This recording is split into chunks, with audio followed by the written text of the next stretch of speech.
오늘은 고린도전서 16장 1절부터 12절 본문을 통해 더히 모든 일을 사랑으로 행하라 하는 제목으로 첫 번째 시간 같이 은혜를 받겠습니다.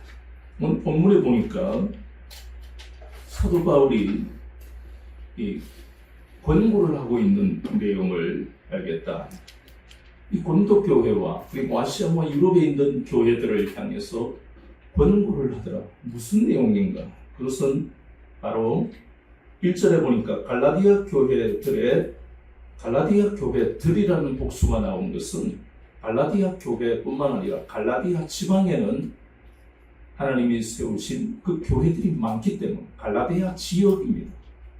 그래서 그 지역에 많은 교회들 또는 유럽과 아시아에 있는 교회들을 내가 권고한다. 너희들이 연보를 모아라. 그 이유가 뭘까? 거기에 보니까 3절 말씀이야. 내가 이럴 때 너희가 인정한 사람에게 편지를 주어 너희의 은혜를 예루살렘으로 가지고 가게 하리니 너희의 은혜라는 단어를 썼습니다. 이것은 고린도후서에 보면 연보라고도 나옵니다. 그러니까 구체적으로는 연보예요. 근데 이걸 은혜라고 표현하더라. 어쨌든 왜 바울이 예루살렘 교회에 연보를 보내기 위해서 이렇게 각 교회들에 권고를 했을까? 그것은 우리가 앞에서 사도행전을 다룰 때 보았던 이 당시에 유대 땅에 국가적 재난이 일어났습니다. 그리고 큰 기근이 일어났어요. 흉년이 왔다는 겁니다. 당연히 유대 땅이 그렇다 보니까 유대에 있는 예루살렘에 있는 예루살렘 교회도 얼마나 어렵겠어요. 이런 국가적 재난이나 기근이 없다 해도 그들은 유대인이면서 예수를 믿는 것 때문에 핍박이 많았을 텐데 그 핍박과 환난 가운데 있는 그들이 거기다가 더 물질적으로 궁핍한 어려움에 처해 있다 하는 겁니다. 근데 바울은 그것을 알고 이렇게 각 지역에 있는 교회들의 연보를 해라. 자, 여기서 우리가 깊이 한번 생각해 보기 위해서는 로마서 말씀을 한번 구체적으로 봐야 되겠어요. 로마서 말씀을 한번 넘겨봅니다. 로마서를 넘겨서 로마서 15장 26절, 27절 보니까 고린도 전서와 연결되는 내용이 로마서 15장 26절, 27절에 있습니다. 이는 마게도니아와 아가야 사람들이 예루살렘 성도 중 가난한 자들을 위하여 기쁘게 얼마를 연봉했습니다. 저희가 기뻐서 하였거니와 또한 저희는 그들에게 빚진 자니 만일 이방인들이 그들의 영적인 것을 나눠 가졌으면 육적인 것으로 그들을 섬기는 것이 마땅하니라. 이렇게 로마서 15장 26절, 27절을 보니까 고린도전서 16장에 보이지 않는 바울의 그 생각 그리고 주님의 그 의도가 구체적으로 나타나 있다. 정리를 하자면 그렇다는 거예요. 너희들은 빚진 자다. 복음의 빚진 우리가 그렇죠. 누군가가 여러분에게 전도하지 않았으면 여러분 오늘 이렇게 예수 그리스도 안에서 주님을 믿고 살아갈 수가 없는 저주받은 인생으로 살았을 거예요. 복음의 빚진 자라는 그것은 바로 더 거슬러 가면 사도행전 말씀에서 구체적으로 사도행전 10장에 보니까 하나님은 고넬료에게 환상을 보게 하시고 베드로에게 환상을 보게 하시고 마침내 고넬료와 베드로가 만났습니다. 이것은 단순한 한 사람 1대1의 만남이 아니다. 이방인과 유대인을 즉 이방인과 유대 그리스도인을 대표하는 만남, 엄청난 만남인 거예요. 그래서 예루살렘에 있는 유대 그리스도인들이 이방인을 바라보는 가치관과 사고방식이 달라지게 하는 놀라운 대사건이 바로 사도행전 10장에 나오는 것이에요. 11장에서 베드로는 이 놀라운 하나님의 역사를 바라보면서 예루살렘 교회의 총회에서 보고합니다. 형제들이여, 하나님은 이방인 중에도 구원하는 놀라운 역사가 시작되었음을 이제 우리는 받아들여야 된다 하니까 이 모양 저 모양으로 웅성웅성하다가 잠잠해지는 거예요. 성령의 역사가 그들에게 일어났다. 내가 고넬료 집에서 설교할 때 성령님이 임하셨다. 이방인도 하나님은 구원하시기를 원하십니다. 그리고 우리가 잘 아는 사도행전 13장부터 계속되는 전도 여행이에요. 주님은 바울과 바나바를 통해 이방 땅에 복음을 전하게 하십니다. 그래서 갈라디아 지방에 있는 교회들, 유럽에 있는 교회들, 아시아에 있는 교회들이 예수님을 모셔드릴 수 있었던 이 구원의 놀라운 역사, 바로 이러한 예루살렘에 있는 유대 그리스도인들을 통해서 시작이 되었다. 그래서 너희들은 로마서 15장에 보니까 어떤 자다? 복음의 빚진 자다. 전하지 않았으면 누가 그 복음을 듣겠어요? 그래서 다시 한 번 더 우리가 로마서 15장을 확인해 보면 복음의 빚진 자가 되었다. 즉 예루살렘에 있는 유대 그리스도인들이 너희에게 준 것은 바로 뭐다? 영적인 것이다 이 말입니다. 영적인 것이다. 그 말을 좀 더 우리가 이해하기 위해서는 너희들이 예수님을 믿음으로 말미암아 로마서에서 우리가 한번 봤지요. 예수 그리스도 안에서 하나님이 주신 영광과 특권을 유대 그리스도인들과 함께 누리는 자가 되었다 이 뜻입니다. 얼마나 놀라운 축복입니까? 유대인들은 그냥 가만히 있다가 선민이 되었는데 예수님을 왜 믿겠어요? 가만히 있어도 선민인데. 그러나 우리가 잘 아는 로마서 11장 17절에 감람나무 가지를 얼마 꺾었어. 거기에 돌감람나무의 가지를 접붙이고 말미암아 참감람나무의 진액을 함께 누리는 자가 되게 하시니. 그래서 유대인이라고 구원받는 게 아니라 저절로 되는 게 아니라 예수님을 안 믿으면 안 된다. 이방인이라 혈통과 관계없이 누구든지 예수님을 믿기만 하면 하나님의 자녀가 되고 선민이 되는 놀라운 역사가 이 베드로 및 사도들을 통해 나타나니 얼마나 충격입니까? 유대에 있는 유대 그리스도인들은 말할 것도 없어. 유대인들은 그걸 받아들이기 힘든 거예요. 그런데 이 놀라운 사건으로 말미암아 유대 그리스도인들뿐만 아니라 이방 그리스도인들, 창세기 우리가 잘 아는 12장 아브라함을 향해서 하나님이 언약하시고 축복하시고 2절과 3절에 보니까 이제 너를 내가 창대하게 하겠다. 큰 민족이 되게 하겠다. 복이 되게 하겠다. 얼마나 놀라운 선언을 하십니까? 더 나아가서 그것이 아브라함에 끝나는 게 아니라 아브라함처럼 하나님을 섬기는 영적 아브라함의 자손이 된 우리에게 창세기 22장 18절에 내 씨로 말미암아 천하 만민이 복을 받을 것이다. 그때 천하 만민이 바로 이방인을 의미합니다. 유대인뿐만 아니라 이것이 바로 영적인 것이다. 즉 유대인들이 과거에 구약에서 하나님의 놀라운 복을 받았던 그 영적인 것이 이방에도 전해졌다. 그러니 너희들이 빚을 진 것이다. 그 복음의 비밀 속에 바로 그것이 있다는 겁니다. 그러니 이제 어떻게 하는 게 마땅하다고요? 육적인 것으로, 육적인 것이 뭐지요? 기도나 물질로 예루살렘 교회를 섬겨야 되는 게 마땅하다 하는 겁니다. 그래서 아시아와 유럽에 있는 교회들이 예루살렘 교회를 향해서 연보를 모으기 시작하는 거예요.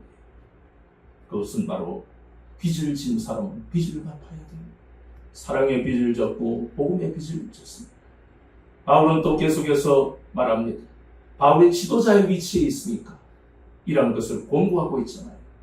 그리고 또 그는 로마서 1장 말씀을 한번 넘겨봅니다. 이것도 굉장히 중요하니까 로마서의 주제가 있는 부분이 로마서 1장이라고 했죠. 로마서 1장에 한번 넘겨보니까 1장 16절 17절 내가 복음을 부끄러워하지 아니하노니 이 복음 모든 믿는 자의 구원을 주시는 하나님의 능력이 됨이라. 먼저는 누구에게? 유대인에게요. 그리고 헬라인에게요. 이 순서라는 겁니다.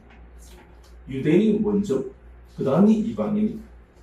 놀라운 것은 이렇게 구약에서는 감춰져 있는 복음, 예수님이 오시면 이방 땅의 복음이 전해진다는 게 구약에서는 감춰져 있습니다.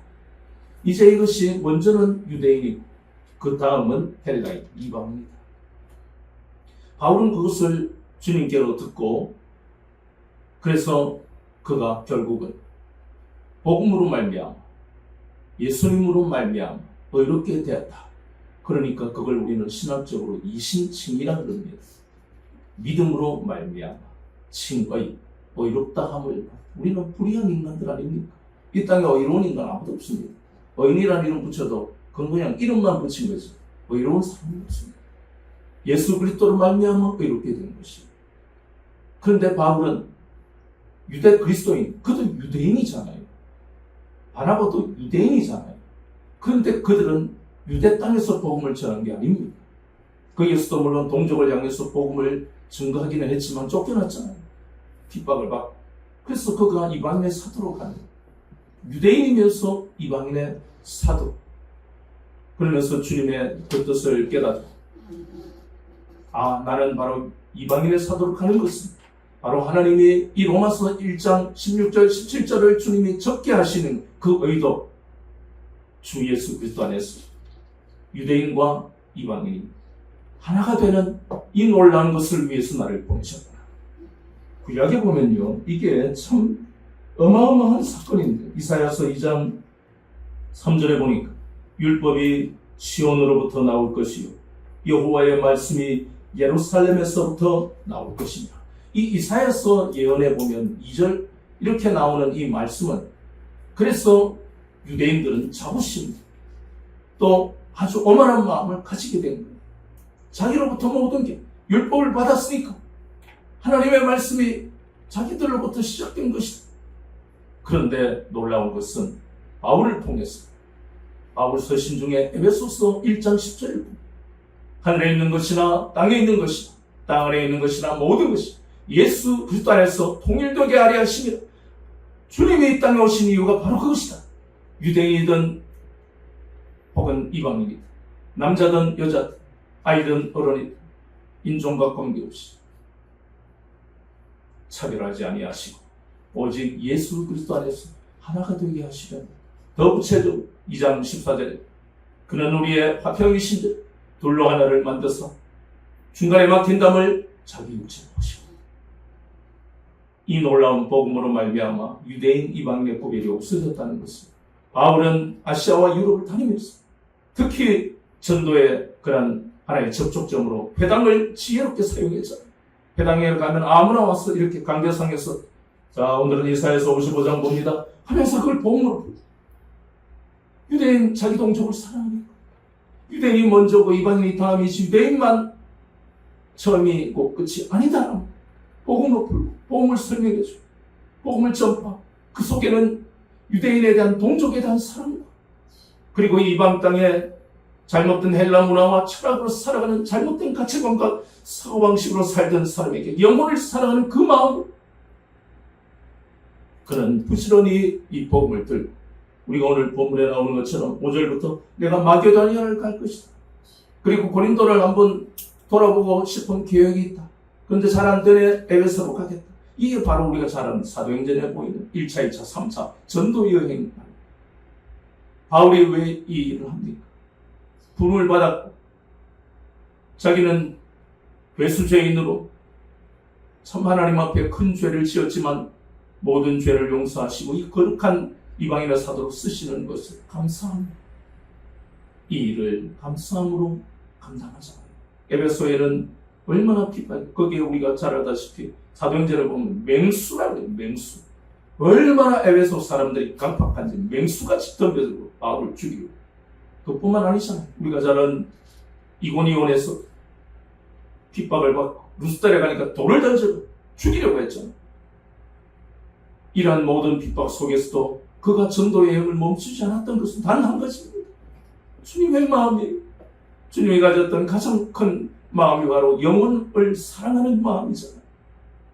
우리가 그러한 주님의 마음을 우리에게 나타내시지 않았다면 저와 여러분은 저 에베소에 있는 사람들처럼, 혹은 이고니온이나 루스드라에 있는 사람처럼, 사도 바울을 죽이겠다고 특공대를 조직한 그 유대인들처럼 강팍한 마음으로 맹수같이 짐승같이 살았을 것이다. 여러분이 불평불만할 수 있어요. 현실의 어려우면. 그러나 빨리 돌이켜야 하는 이유, 짐승같이 살 수 없잖아요. 더 이상 우리는 인간이 아닌 짐승으로 살려고 이 땅에 태어난 게 아니잖아요. 하나님이 짐승으로 살게 하시려고 우리를 지으신 게 아니잖아요. 그렇다면 고난이 오고 감당할 수 없는 시험이 오고 이해할 수 없는 일들이 일어날 때 분노하면 빨리 그렇게 분노할 수 있어요. 그게 잘한다는 게 아니라 원망할 수 있어요. 그러나 빨리 돌이켜야 합니다. 왜? 우리는 짐승이 아니에요. 이제 더 이상 우리는 짐승이 아니고 가장 고귀한 인생을 사는 그리스도인 하나님의 자녀가 됐다는 것입니다. 하나님이 책임지시는 인생을 살게 됐는데 입이 벽쪽에서 맨날 나오는 소리는 원망 불평이나 하고 시기 질투나 욕이나 하고 그 짐승이잖아요. 사람이 아니잖아요. 사람은요, 예수님을 안 믿어도 사람은 인성을 가지고 교양이 있는 짐승하고 다릅니다. 짐승도 은혜를 알고 갚으려고 하는데 하물며 우리는 짐승같이 살 수 없어요. 본능대로 살 수 없다는 겁니다. 그래서 우리는 그리스도인은 달라야 하는 이유가 오늘 본문에 나오잖아요. 값없이 받았잖아요. 복음의 빚진 자입니다. 그러면 그것을 갚을 수 있는 것은 거룩하게 살려고 몸부림쳐야 됩니다. 남들처럼 시범대곤하고 더러운 말을 입에서 쏟아내고 입술에 열매를 맺지 못하고 분노하고 혈기를 부리고 시기질투하고 남과 싸우고 손가락질하고 그건 짐승이에요. 우리는 그렇게 살면 안 됩니다. 그렇게 했으면 빨리 돌이켜서 하나님 앞에 엎드려야 되는 거예요. 그러지 않으면 하나님은 그래 너 본능대로 사네. 그렇다면 내가 기다려야지. 네가 돌이킬 때까지 복을 못 받는 거예요. 회개할 때까지. 이러한 모든 것들이 바울의 그 마음속에 영혼을 사랑하는 깊은 그 사랑이 있었기 때문에 이것이 가능합니다. 물론 본문에는 이 땅의 주의 종으로 부름을 받은 사람들이 어떤 자세로 목회를 해야 하는가에 대한 말씀이에요. 사실 바울을 보니까 이 땅의 모든 목사들은 이렇게 영혼을 사랑하는 마음으로 목회를 해야 된다는 것을 알 수 있습니다. 그러나 성경은 어느 한 특정한 집단이나 특정한 사람을 위해서 적어놓은 것이 아닙니다.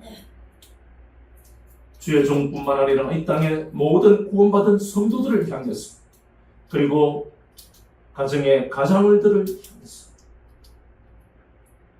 주의 종은 교회의 성도들을 어떻게 섬겨야 할지, 성도는 내 부모와 이웃을 어떻게 섬겨야 할지, 가장들은 믿지 않는 그 직장 공동체에 그 사람들을 어떻게 섬겨야 할지, 공통점은 한 가지, 영혼을 사랑하는 마음이 가장 중요하다는 거예요.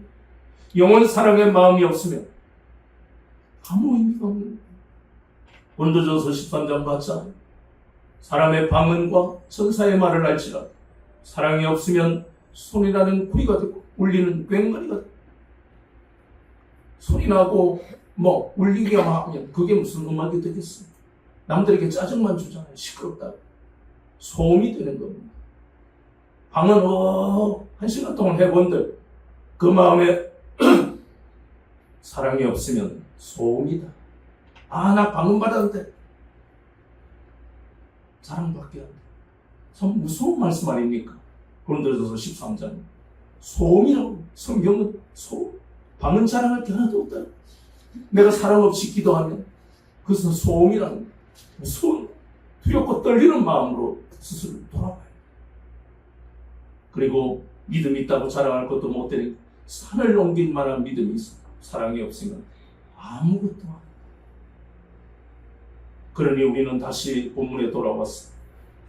바울의 마음속에 영혼을 사랑하는 마음이 있었기 때문에 다시 이고니온, 비시디아 안디옥을 거쳐서 이고니온으로 또다시 루스드라로 돌에 맞아 참 죽을 뻔했던 그 무시무시한 우리는 그렇잖아요. 축구선수들 다리를 한번 다치고 햄스터링을 다치고 근육이 파열되면 트라우마가 있습니다. 남들과 한번 태클을 한다든가 부딪히는 걸 두려워할 수 있는 그 트라우마가 사람들마다 있어요. 그러나 바울에게 왜 그러한 것이 없었겠습니까? 그럼에도 불구하고 오직 영혼 사랑이 그 마음에 충만해지는, 두렵지만 또 가는 거예요. 그리고 먼저 믿었던 사람들이 얼마나 많은 핍박을 받고 있을지를 알기 때문에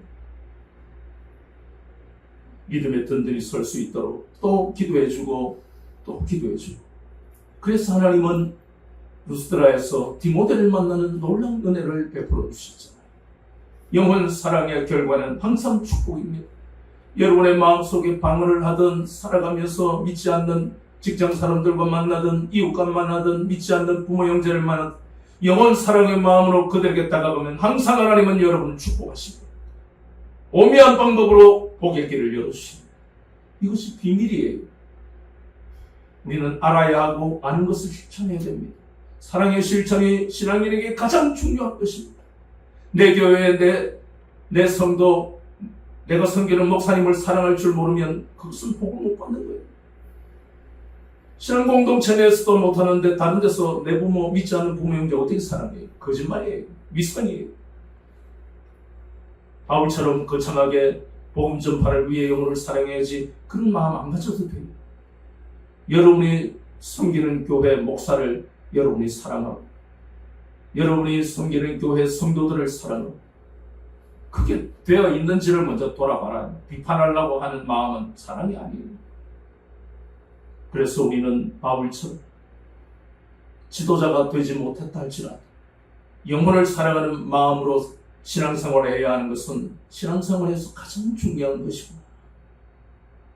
그것을 우리는 바울을 통해서 우리가 보게 되는 것이다. 그것이 바로 주님 말씀하신 고린도후서 5장 18절이잖아요. 너희들은 이제 구원받아 새로운 피조물이 되었으니 하나님과 세상을 화목하게 하는 직분을 감당해라. 우리에게 명령하시는 거예요. 해도 되고 안 되고 아니고. 내가 하나님과의 관계가 이제 화목하게 되었기 때문에 이제 우리는 가서 하나님과 예수님을 믿지 않는 그 사람들과의 사이에서 제사장의 역할, 화목하게 하는 직분이 바로 제사장입니다. 영적 제사장. 그 역할을 감당해야 하는 것이, 그래야 여러분들의 인생이 열리게 되어 있습니다. 그러면서 오늘 디모데의 이야기를 왜 하느냐? 그 본문에 보니까 10절과 11절에 디모데가 이르거든 너희는 조심하여 그로 두려움이 없이 너희 가운데 있게 하라. 이게 무슨 말이냐? 이것은 바로 고린도 교회에 이제 디모데를 그 다음 담임 목사로 보낸 거예요. 그런데 여기에서 아볼로가 또 나오잖아요. 12절. 형제 아볼로에 대하여는 12절을 보면 먼저는 아볼로를 생각했어요. 그래서 아볼로 형제여 고린도 교회를 좀 섬겨 주시라. 그렇게 바울이 이야기했을 때 아볼로는 참 곤란합니다. 왜 그런지 우리는 짐작하지요. 고린도전서 1장에 보면 고린도 교회가 분쟁이 심하게 일어났지요. 세상 천지에 구원받은 성도들의 모임인 그 거룩한 신앙 공동체 내에 은사를 그렇게 많이 받은 이 교회에 나는 바울파, 나는 아볼로파, 게바파, 그리스도파, 그때의 아볼로파까지 얼마나 아볼로가 불편하겠습니까? 아볼로파는 좋아하겠지요. 와, 우리가 진짜 만나보고 싶던 존경하던 아볼로 선생님이 우리 교회 담임으로 오신대, 담임 목사님. 와, 그럼 나머지는 바울파, 게바파는 아볼로 깊이도 없고 하다가 브리스길라와 아굴라한테 교육받았다며. 아유, 창피해. 인간이 악하면요, 하나님의 은혜가 따라가면요, 짐승이 된다고 했죠. 짐승 같은 소리를 합니다. 우리가 그래서 우리 스스로를 믿으면 안 돼요. 우리 스스로는 은혜 주셔야 우리가 은혜의 사람이 되는 거지, 신앙생활과 혹은 연수와 몇 대째 하는 것으로 우리가 거룩하게 되는 게 아닙니다. 돌아서면 뒷담화로 욕합니다. 본교회만 그렇게 했어요. 오늘날도 마찬가지예요. 앞에서는 아이고 목사님 하지, 뒤에서는 아이고 욕하는 게 인간이에요.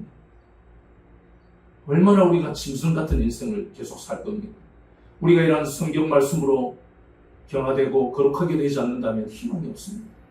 날마다 말씀을 들으면서 우리의 그 사람뿐만 아니라 속 사람도 변해야만 우리의 삶이 천국이 되는 거예요. 그래서 디모데를 보내는 사람들은 아볼로가 왔으면 하더라 말이에요. 그러니 여기에서 10절 말씀에 조심하여 그로 두려움이 없이 너희 가운데 있게 하라는 의도는 바로 그것이에요. 디모데가 몸이 좀 약하잖아요.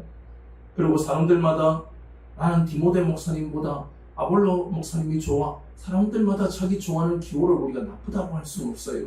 그래서 여러 가지 이유가 있었을 것이다. 아볼로가 왔으면 좋겠다. 그런데 디모데가 가게 됐어요. 그래서 어려움이 있을 것을 바울은 짐작했을 것이다. 디모데를 별로 좋아하지 않는 사람들도 많이 있었을 것이다. 그런데 여기서 우리가 볼 것이 바로 성도는 주의 종을 어떻게 대해야 하는가를 우리가 배워야 한다는 겁니다. 목사는 무조건 성도들을 사랑으로 품으라 해놓고 목사도 사람인데 때때로 짜증이 나고 왕짜증이 나고 그럴 수 있는데 목사가 왜 그런 말을 하고 생각을 하지? 사람들은 손가락질 하잖아요. 그러나 우리는 같이 목사나 성도 같이 하나님 앞에서 거룩해야 된다는 거예요. 그래서 오늘 여기에 보니까 성도의 자세를 너희 가운데 있게 하라. 잘 섬겨라 이 말입니다. 한마디로 디모데가 목회를 하는데 어려움이 없도록 뭐로요? 사랑으로 잘 섬겨라는 겁니다. 왜요? 바울이 그렇게 목숨을 아끼지 아니하고 루스드라뿐만 아니라 고린도후서 1장에 보면 살소망이 끊어질 정도로 핍박을 받고 큰 사망이 덮친 것 같은 사형 선고를 받은 것 같은 그런 환난과 핍박이 바울에게 얼마나 많았습니까? 그럼 바울은 그렇게 사는 게 맞고 나는 그렇게 사는 게 힘들고 그 얼마나 위선적인 겁니까? 그렇게 똑같이 살아가니 예수님을 믿으면 환난과 핍박이 있을 수밖에 없어요. 환난은 질병이나 이해할 수 없는 어려움이 우리의 핍박은 예수 믿기 때문에 당하는 것이 이 시대는 핍박보다 환난이 더 많잖아요.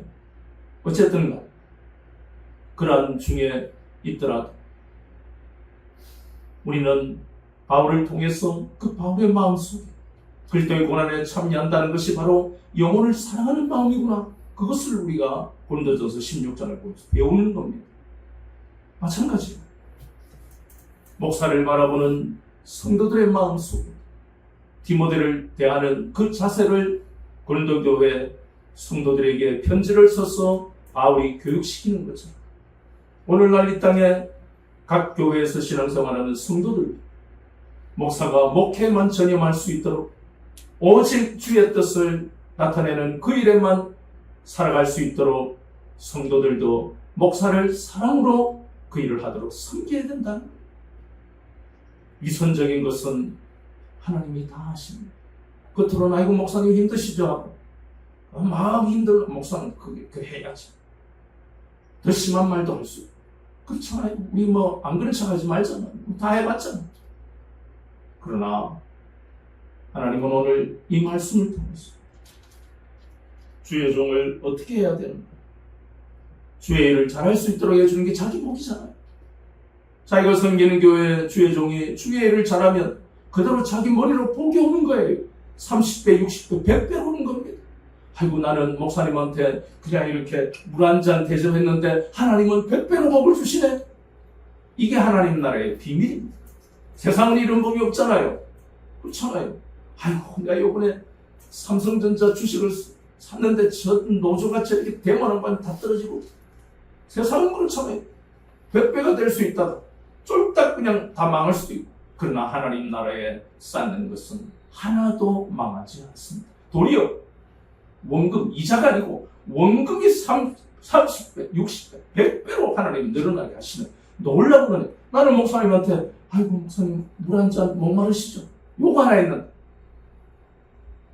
성경이 왜 주님께 물 한 잔 말씀하셨을까? 인간이 악했어. 구원받은 사람이라 할지라도 물 한 잔도 대접하지 않는다는 거예요. 부끄러운 줄 알아야 됩니다. 이 땅에 우리는 얼마나 예수 믿으면서 인색한지 몰라. 물 한 잔조차도 안 하니까 성경은 물 한 잔 대접하면 나한테 한 것이라고 말씀하실 정도로 우리 스스로가 악한 거예요. 자기들은 집에 가면 비싸고 좋은 거 다 먹으면서 목사가 뭐 반찬도 제대로 못 먹고 가는 걸 누가 돌아보겠냐. 악한 거예요. 그냥 헌금 잘하면 되지 11조 아니 그거는 하나님께 하는 거예요. 그건 기본이에요. 줄 잘 지키면 되지 기본입니다. 기도하면 되지 기본입니다. 사람과 사람의 관계는 서로가 따뜻한 게 오고 가야 됩니다.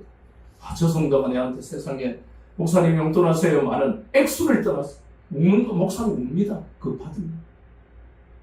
정말 저 성도가 나를 위해 했다는 게 얼마나 위로가 돼. 힘이 돼. 이 환난 많고 핍박 많은 세상에 목회하기가 힘든 시대를 우리는 21세기 살아가는 거예요. 그런데도 그 한 가지로 인해서 하나님이 살아계시고 하나님 나를 사랑하시는 그 증거를 목사 눈앞에 보게 하시고, 그래서 또 가는 거예요. 믿음의 이 길, 성도들을 위해서 힘을 다해 기도하는 거예요. 그래서 주의 종이나 성도나 결국은 뭐예요? 가장 중요한 게 사랑입니다. 일방적으로 내가 헌금하고 11조 했으니까 목사가 이렇게 일하고 저 일하면 당연하지. 이 짐승입니다. 사람이 아니에요. 자기도 하나님 앞에 값없이 받아놓고 값없이 구원 받아놓고 당연한 도리를 따지고 내가 11조 안 하고 헌금 안 하면 이 교회 망할 텐데 내 덕분이지. 이게 짐승이라는 거예요. 바울은 이렇게 성경에 바울 서신을 통해 기록은 안 했지. 구원받아놓고도 자기한테 그렇게 하는 그리스도인들을 얼마나 많이 만났겠어. 굳이 성경에 기록할 필요가 없으니까 하는 거예요. 그냥 맹수다. 덤벼들고. 그래서 주의 종이든 성도든 믿음을 가지고 바른 신앙을 가지고 가는 길에 이런 일들이 수없이 많이 있다는 겁니다. 세상은 당연히 그런 것이지만 교회 다니는 사람들 혹은 같은 공동체 내에서, 그러나 주님이 그 길을 가셨잖아요. 예수님이 땅에 오셔서 영혼을 구원하기 위해 오셨는데 바리새인들, 사두개인, 수없이 많은 성경을 안다는 사람들조차 예수님을 버리고 또 핍박을 죽이기까지 했잖아요.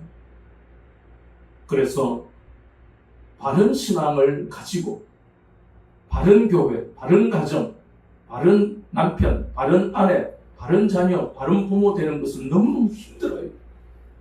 축복이 그냥 공짜로 값없이 아닙니다. 구원만 공짜예요. 나머지 여러분의 인생의 30배, 60배, 100배는 공짜가 아닙니다. 여러분 착각하지 마세요.